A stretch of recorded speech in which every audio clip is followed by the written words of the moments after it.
Bonjour, une question sur la simulation avec Python, une simulation liée à la planche de Galton. Le principe de la planche de Galton, regardez voir bien au centre, vous voyez cette photo ici, vous avez une bille dans l'entonnoir du haut qui va arriver, qui va être déviée par les clous, autrement dit elle peut aller à gauche ou à droite de chaque clou, avec la même probabilité si vous n'avez rien truqué. Alors ce qui est important de retenir pour notre simulation, c'est que au niveau des réservoirs qui sont en bas qui recueillent les billes, eh bien, les billes, elles sont rassemblées en fonction du nombre de passages à gauche et de passages à droite qu'elles ont fait. En regardant la schématisation qui se trouve en haut, vous voyez que vous avez ici 6 étages de billes, on est d'accord, ça commence par une bille et puis ça finit ici par 6 billes.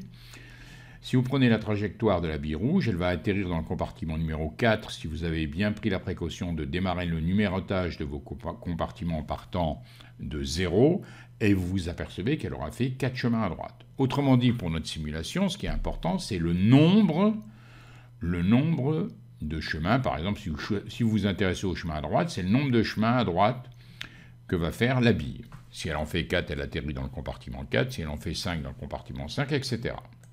En fait, si on voulait travailler avec les probabilités, on pourrait représenter la situation avec un arbre, bien sûr. Et ici, vous voyez en rouge symboliser le chemin possible d'une bille qui atterrirait dans le compartiment 4. Autrement dit, cette bille, elle aurait fait 1, 2, 3, 4. Elle aurait pris 4 fois le chemin vers la droite. Vous travaillerez plus tard avec la planche de Galton sur, bien sûr, des lois, en particulier la loi binomiale. Mais si vous représentiez la situation par un arbre, vous voyez bien que ici, j'ai un chemin rouge que j'ai tracé sur l'arbre, qui correspond bien à la situation d'une bille qui atterrirait dans le compartiment 4. Vous avez 4 fois le chemin à droite qui est pris. On se penche maintenant sur votre question proprement dite avec ce début d'algorithme. Pour travailler sur un algorithme Python, je vous conseille vraiment d'utiliser, depuis n'importe quel navigateur, la console Baston, B-A-S-T-H-O-N, vous verrez, c'est très très pratique. Bon, vous avez bien sûr, quand vous démarrez votre algorithme, vous allez avoir besoin de la bibliothèque math et de la bibliothèque random. Pourquoi random? Parce qu'évidemment, vous êtes en présence d'une expérience aléatoire, il vous faut la fonction hasard. Or, vous remarquez que vous avez A, B, C, D, E, elle est 5 fois en action. À chaque fois, elle va choisir un entier entre 0 ou 1. À quoi ça correspond?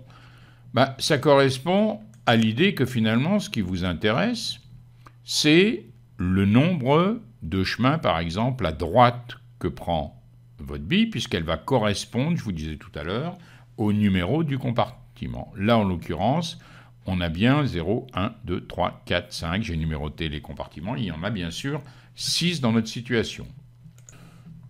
L'instruction for i in range n, ça veut dire que tout ce qui se trouve en dessous ici, décalé de cette instruction, va avoir lieu n fois. En l'occurrence, on pourrait choisir 256, on pourrait choisir 30. C'est le nombre de lancers que vous faites avec la bille. Et puis, premier cas, premier clou, c'est petit a, ou à gauche 0, ou à droite 1, etc. Qu'est-ce qu'il vous suffit de faire ensuite? Vous faites la somme de A, B, C, D, E.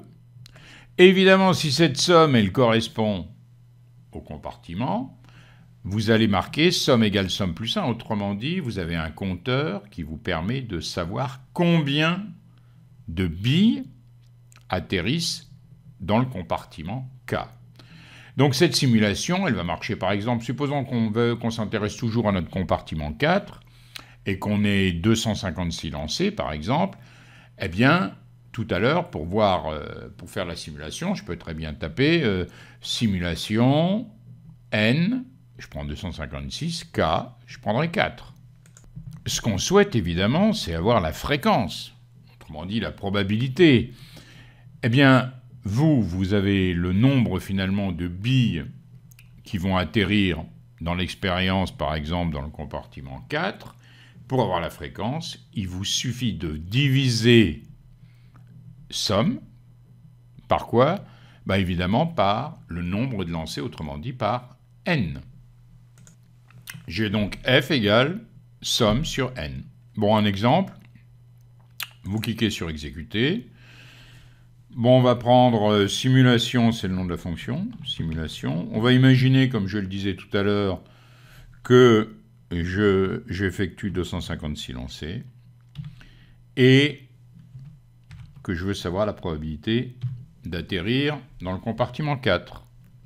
Je lance. J'ai 14% de chance d'arriver dans le compartiment 4. Alors, vous pouvez simuler vous-même, vous pouvez utiliser cet outil formidable qu'est Baston pour avoir directement